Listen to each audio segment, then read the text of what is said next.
The smell of your favorite pastry or meal, or your favorite fragrance turning heads in a room.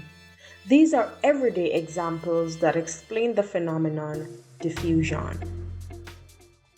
Diffusion is the passive process of particles spreading from areas of high concentration to areas of low concentration until they become evenly distributed throughout a space. It is important to note that diffusion is driven by differences in concentration, which is what we call the concentration gradient. Diffusion is considered passive because it does not require energy for it to take place. It is actually caused by Brownian motion, which is the seemingly random movement of particles from place to place, colliding with each other and the container within liquids or gases. So what explains Brownian motion? Even though you really can't see it happening, all atoms vibrate, and the hotter they are, the faster and harder they do so. Because vibrating atoms in fluids, which would be liquids or gases, are in close contact with each other. They bump into each other around as they collide.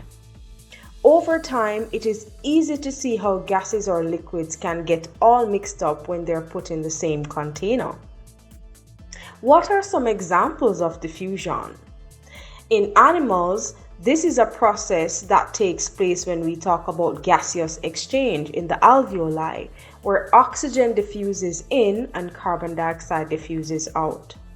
In plants, during the same gaseous exchange process, the leaves will actually diffuse oxygen out and take in carbon dioxide. That helps with the process of photosynthesis. We're going to go through an experiment to demonstrate this process of diffusion. How is the rate of diffusion affected by hot and cold temperature? Let's explain what the rate of diffusion means. The rate of diffusion refers to how quickly or slowly this process will take place.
Have noticed that the red food coloring in the hot water disappeared much quicker than the red food coloring in the tap water.